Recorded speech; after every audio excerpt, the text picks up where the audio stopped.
Hello, hello, hello. Welcome to Direction Academy's YouTube channel. My name is Vansh Vadva. अभी तक तो जान ही गए होंगे यार. And this is the second lecture of CBSE Class 10 Board Mathematics Chapter Number 2 Polynomials. तो first lecture में हमने डिस्कस किया था कि पॉलिनोमियल्स क्या होते हैं, उसकी फैक्टराइजेशन कैसे करते हैं और कितने टाइप के पॉलिनोमियल्स होते हैं. लीनियर जिनकी डिग्री 1 होती है, क्वाड्रेटिक जिनकी डिग्री 2 होती है, क्यूबिक जिनकी डिग्री 3 होती है. डिग्री क्या है? एक वेरिएबल की मैक्सिमम एक्सपोनेंशियल पावर जो उस पॉलिनोमियल में प्रेजेंट है. ठीक है. और हमने समझा था कि जीरोस ऑफ अ पॉलिनोमियल क्या होते हैं.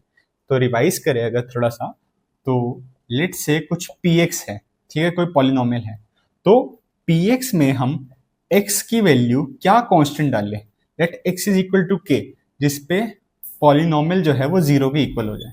Then k is termed as the zero of px. और हमने ये भी सीखा था कि जो डिग्री ऑफ अ पॉलिनोमियल है वो इन्फ्लुएंस करती है कि इस पॉलिनोमियल के कितने जीरोस होंगे. तो आज हम आगे कंटिन्यू करेंगे और देखेंगे the geometric representation of zeros of a polynomial.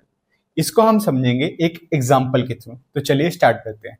Let suppose मैं एक पॉलिनोमियल लेता हूं x square minus x minus 2x. ठीक है, एक क्वाड्रेटिक पॉलिनोमियल है, इसकी डिग्री क्या है 2, क्योंकि सॉरी माइनस 2. ठीक है, तो ये क्वाड्रेटिक पॉलिनोमियल है जिसकी डिग्री है 2. एक्स स्क्वायर का कोफिशिएंट मतलब a क्या है 1. ठीक है, x का कोफिशिएंट यानी b है हमारे पास -1 और कांस्टेंट c है हमारे पास -2. ये हमने यहाँ से ऑब्जर्वेशन से निकाल लिया. अब हम इस पॉलिनोमियल की फैक्टराइजेशन करेंगे. हमने की फैक्टराइजेशन कैसे करेंगे? X square minus 2x plus x minus 2. अगर ये आपको समझ में नहीं आ रहा तो आप एक बार मेरी पिछली वीडियो जाके देख सकते हो, उसमें अच्छे से एक्सप्लेन किया कि फैक्टराइजेशन कैसे करते हैं कैसे नहीं. छोटा सा ब्रीफ दे देता हूँ कि हमें फैक्टराइजेशन इस तरह से करनी होती है कि मिडिल टर्म को स्प्लिट करे ताकि उसका प्रोडक्ट जो है वो a इंटू सी के इक्वल है, मतलब एक्स स्क्वायर इंटू दिस सी के इक्वल आए. ठीक है, तो जहाँ पे यहाँ पे प्रोडक्ट है -2 इंटू एक्स स्क्वायर -2x². तो हमें -x को इस तरह स्प्लिट करना है कि उन दोनों टर्म्स का प्रोडक्ट जो है वो -2 इंटू एक्स स्क्वायर के इक्वल है. तो यहाँ पे हमने किया -x को लिखा -2x प्लस x. जब आप -2x को x से मल्टीप्लाई करोगे तो आपके पास आएगा -2x². तो ये कंडीशन होती है सेटिस्फाई. ठीक है, अब आगे बढ़ते हैं.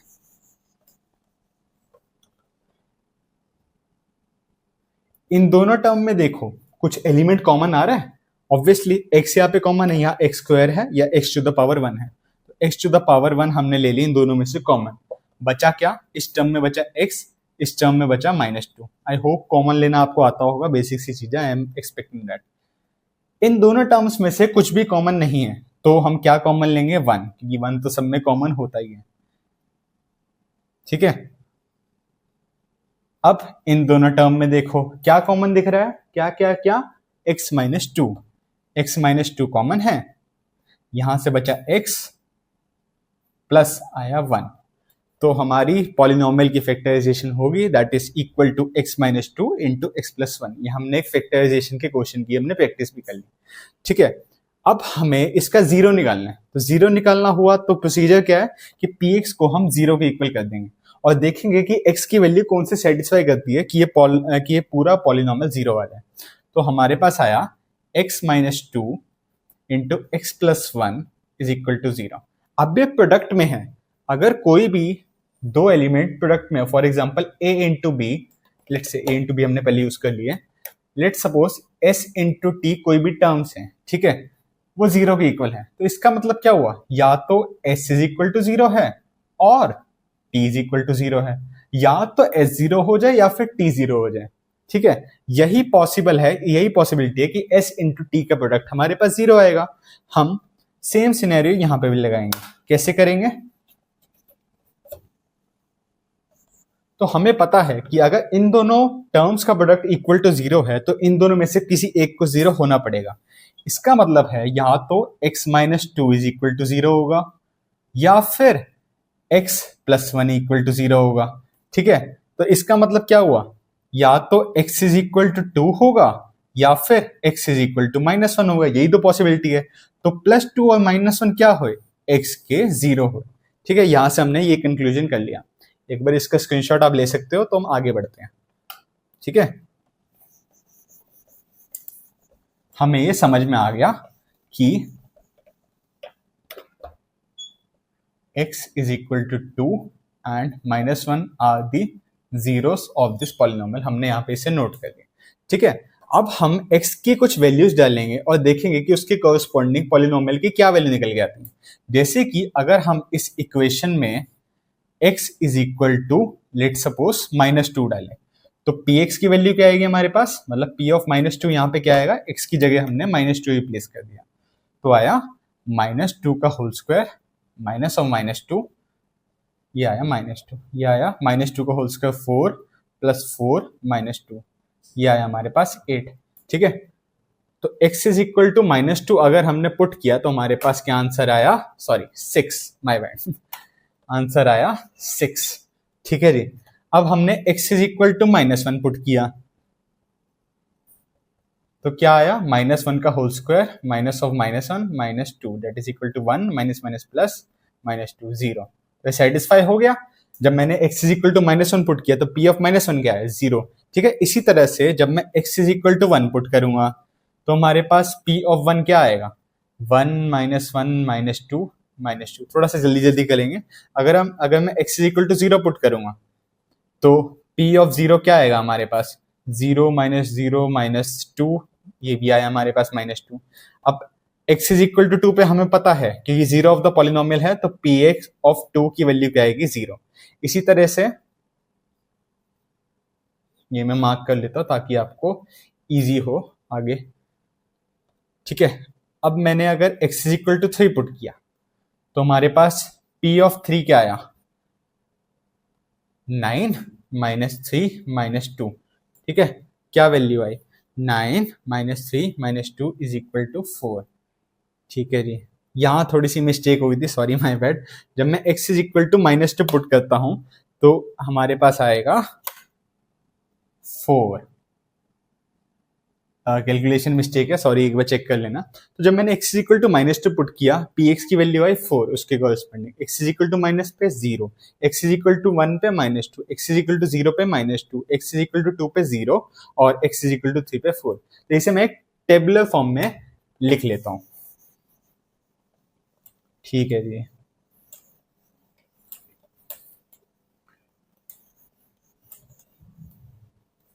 मैंने लिखा कि जब मेरी x की वैल्यू थी -2 तो मेरा आंसर आया था 4 के equal, px is equal to 4 था।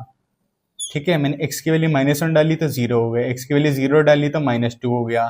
ठीक है जी, x की वैल्यू मैंने 1 डाली तब भी -2 हो गया, x की वैल्यू 2 डाली तो 0 हो गया, x की वैल्यू 3 डाली तो 4 हो गया। अब आप एक पैटर्न नोटिस करोगे कि ये पैटर्न तो कुछ सिमिलर सा लग रहा है, पहले वैल्यू कम हुई फिर स्टेबल होके बढ़ने लगी और सेम उसमें बढ़ रही है। तो इसको जरा प्लॉट करके देखते हैं, आपको मजा आएगा काफी। ठीक है, इसको हमने अगर प्लॉट करना है ग्राफ पे तो मैं y एक्सिस पे लेता हूँ px जो कि पॉलिनोमियल है और x एक्सिस पे लेता हूँ जो हम x की वैल्यू डालें। ठीक है, ये हमारा 0 हो गया, 1 2 एंड 3, -1 -2। ठीक है, यहाँ पे वैल्यूज आ गई हमारे पास। कौन कौन सी प्लॉट करनी है, 0 4, यहाँ पे 0 है, लेट सपोज यहाँ पे कहीं 4 है, ये हमारा 0 पॉइंट हुआ एंड दिस इज -2। ठीक है जी, -2 पे जब x इज इक्वल टू -2 डाला तो px की वैल्यू मतलब y एक्सिस पे क्या वैल्यू है, 4, तो हम यहाँ पे कहीं इसे प्लॉट कर देंगे। ठीक है, -1 पे क्या वैल्यू है, 0। ठीक है, 0 पे क्या वैल्यू है, -2, 1 पे क्या वैल्यू है, -2। आई होप ये आपको प्लॉट करना आ रहा हो, बहुत ईजी है। 2 पे क्या वैल्यू है, 0। जब हमने x इज इक्वल टू 2 डाला तो y इंटरसेप्ट क्या हो गया, 0, मतलब px की वैल्यू क्या हुई, 0। ठीक है, इसी तरह से जब हमने x इज इक्वल टू 3 डाला तो हमारे पास वैल्यू अगेन आ गई 4। अब इसे अगर हम प्लॉट करें तो कुछ इस तरह की फिगर बनेगी। ठीक है, इसको हम कहते हैं पैराबोला, कि वैल्यू पहले कम होती गई, ठीक है, एक पॉइंट आया स्टेबल हो गई, उसके बाद ऐसे टर्न करके ऊपर चलेगी। ठीक है, ये बनी हमारे पास यू शेप्ड। और ये है एक पैराबोला। अब एक चीज आप नोटिस करोगे कि ये जो प्लॉट है ये एक्स एक्सिस को कितने पॉइंट्स पे काटती है, चेक करते हैं। इस प्लॉट ने एक्स एक्सिस को काटा इस पॉइंट पे, ठीक है जी। दूसरा पॉइंट कौन सा है, ये। तो number of cuts at x axis by the plot क्या है, 2। और हमारे पास नंबर्स ऑफ जीरो कौन से थे, नंबर्स ऑफ जीरोस कितने थे, नंबर ऑफ जीरोस कितने हैं हमारे पास, दैट इज इक्वल टू 2। तो क्या ये दोनों इक्वल हैं।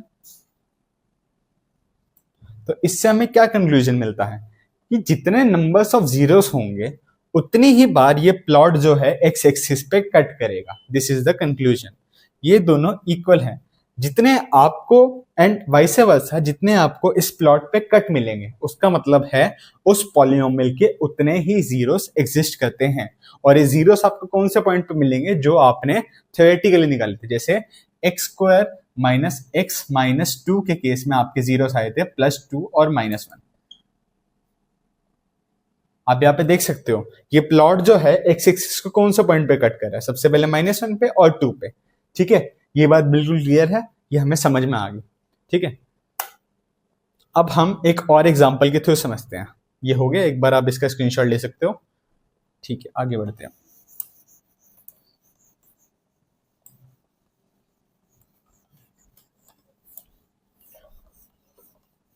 इसमें नंबर्स ऑफ जीरोस कितने थे, 2। अब 1 के लिए समझते हैं। मैंने एक पॉलिनोमियल लिया px is equal to X square minus 2x plus 1। अब अगर आप इसे ध्यान से देखो तो पॉलिनोमियल किसके इक्वल है, x माइनस 1 का होल स्क्वायर। आप x माइनस 1 के होल स्क्वायर को एलेबोरेट करोगे तो आपको ये मिलेगा x square plus 1 square minus 2x। ठीक है जी, हमें इतनी बात समझ में आ गई। ठीक है, और अगर हमें इसके जीरो को कैलकुलेट करना है तो हम px इज इक्वल टू 0 के इक्वल करेंगे। इसका मतलब है कि x माइनस 1 का होल स्क्वायर जो है वो 0 के इक्वल है। इसका मतलब है x 1 और 1 के इक्वल है। अब यहाँ पे कितने जीरोस हैं, आप कहोगे 2, लेकिन डिस्टिंक्ट कितने जीरोस हैं, the answer is number of distinct zeros. इसकी वैल्यू भी क्या है, 1 है। ठीक है, तो इसका मतलब है कि ग्राफ में जब हम प्लॉट करेंगे तो पैराबोला जो है वो सिर्फ एक ही बार एक्स एक्सिस पे कट करेगा। आइए देखते हैं कैसे। ठीक है जी, हमें पता चल गया कि ये है और इसका जीरो क्या है, 1 1 इसके जीरो है। तो हम एक टेबल बनाते हैं अगेन।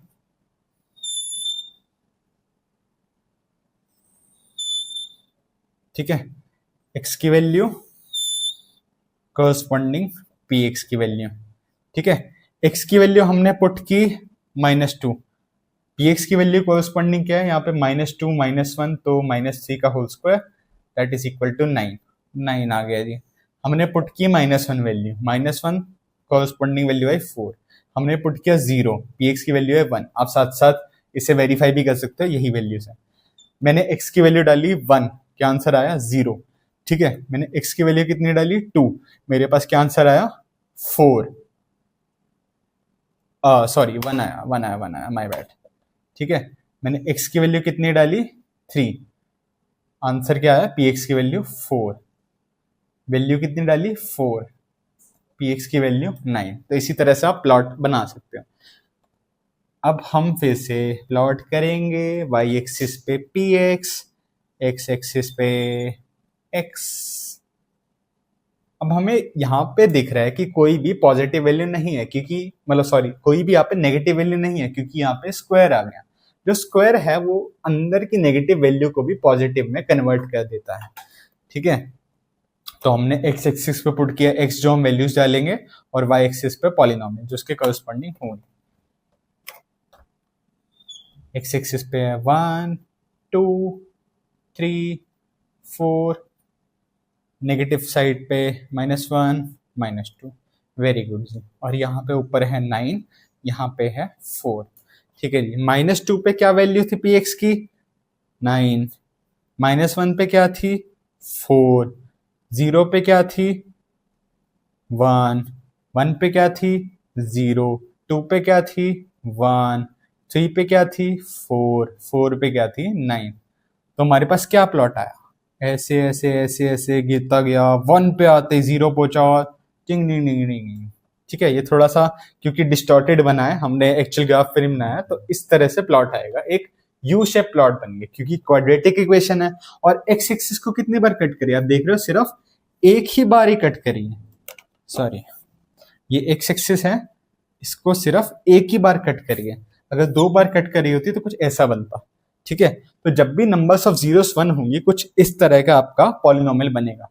ठीक है, नंबर्स ऑफ जीरो का दूसरा केस क्या हो सकता है, अगर आप एक लीनियर पॉलिनोमियल ले लो, लीनियर पॉलिनोमियल के केस में जो प्लॉट बनता है, एक लीनियर प्लॉट बनता है, वो कुछ इस तरह का बनेगा।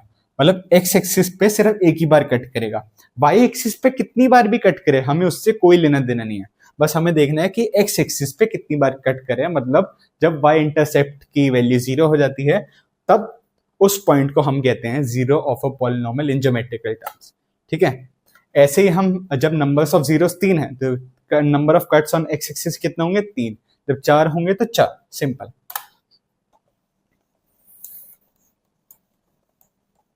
अब कुछ एग्जाम्पल्स की वजह से समझते हैं कि कैसे हम कट्स और जीरोस के रिलेशन को आगे फर्दर बढ़ा सकते हैं। मैंने आपको एक कोई प्लॉट दिया जो कि ऐसा है, ठीक है, मैंने वैल्यूज डाली तो ऐसी वैल्यूज आ रही हैं, तो यहाँ पे नंबर्स ऑफ जीरोस कितने हैं हमारे पास, अब हम कट्स को काउंट करेंगे कि एक्स एक्सिस पे कितने हैं, एक यहाँ पे, एक यहाँ पे, एक यहाँ पे, टोटल है 3। तो नंबर्स ऑफ जीरोस कितने हुए, नंबर ऑफ जीरोस कितने हुए, इक्वल टू 3। ठीक है, मैं आपको एक एग्जांपल दूं तो आया कुछ इस तरह से, तो नंबर्स ऑफ जीरोस कितने हुए 2। अगर मैं आपको बोलूं कुछ इस तरह से है, तो नंबर्स ऑफ जीरोस कितने हुए, एक्स एक्सिस पे कितनी बार काटा, आपने एक्स एक्सिस देखना है, वाई एक्सिस से आपका कोई मतलब नहीं है, आप देखोगे कि एक्स एक्सिस पे कितनी बार कट किया उस प्लॉट में, दैट इज 1। तो नंबर्स ऑफ जीरोस कितने 1। अब मैंने अगर आपको पूछा कि इस केस में कितने जीरोस हैं, क्या ये प्लॉट एक भी बार एक्स एक्सिस को कट कर रहा है, the answer is no. So the number of zeros of this is 0, मतलब कि कोई रियल जीरोस इस केस में प्रेजेंट नहीं है, पॉसिबल नहीं है। ठीक है, रियल जीरोस सर क्या होते हैं, आपने रियल नंबर्स भी बता दिया, रियल जीरोस भी बता दिया, लेकिन आपने बताया नहीं कि इसके अपोजिट क्या होता है, इसमें पॉसिबिलिटी क्या है, ये आप अपने 4th चैप्टर में आगे पढ़ोगे कि रियल जीरोस क्या होते हैं, इमेजिनरी क्या होते हैं, और ग्राफ पे कैसे प्लॉट करते हैं और इसका सिग्निफिकेंस क्या है, ये आप आगे पढ़ोगे। तो शांति थोड़ा, अभी अब ये समझो कि अगर एक्स एक्सिस पे ये प्लॉट कट नहीं करा है तो the numbers of zeros are equal to 0।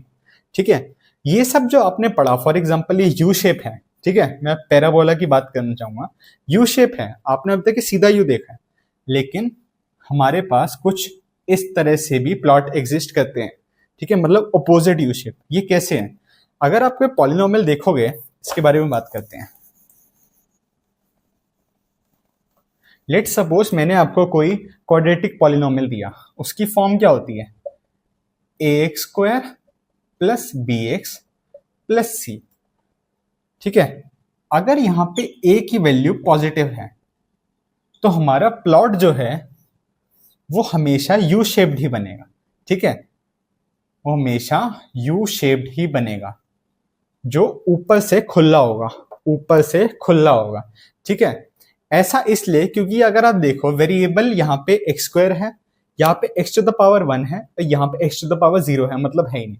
तो जब एक्सपोनेंशियल वेरिएबल आ जाता है तो वो बाकी टर्म्स को डोमिनेट कर देता है। जैसे आप एक्स की वैल्यू बढ़ाते जाओगे तो ये टर्म्स आपकी निगलेक्ट हो जाएंगे। फॉर एग्जाम्पल आपने एक्स इज इक्वल टू यहाँ पे 1 लाख रख दिया, तो 1 लाख का भी स्क्वायर होगा तो ए की वैल्यू कुछ भी हो, अगर पॉजिटिव होगी तो पॉजिटिव वे में उसको बढ़ा देगा। अगर मेरी ए की वैल्यू नेगेटिव ले ली, मैंने सपोज मैंने ले लिया -3x square plus 4x minus 5, तो ये भी एक पॉसिबिलिटी है कि ए की वैल्यू नेगेटिव होगी। तो एक्सपोनेंशियली अगर आप x की वैल्यू बहुत पुट करोगे, बहुत बड़ी पुट करोगे, तो -3 ये जो नेगेटिव टर्म है ना, ये उसे नेगेटिव इन्फिनिटी के साइड भगा देगी। मतलब कुछ प्लॉट इस तरह से बनेगा, इसका अपोजिट यू शेप, मतलब यू को मैंने फ्लिप कर दिया। ठीक है, यू को फ्लिप कर दिए और ये नीचे से खुला हो गया। तो यही यही हमारे पास कंसेप्ट होता है पैराबोला का। इसको आप अपने 11th क्लास में आगे और अच्छे से पढ़ोगे कि ये पैराबोला, एलिप्स, सर्कल वगैरह कैसी शेप्स होती हैं और इनकी क्या क्या प्रॉपर्टीज होती हैं। ठीक है, तो आज के लेक्चर के लिए बस इतना ही, मिलते हैं अगले लेक्चर में। Thank you.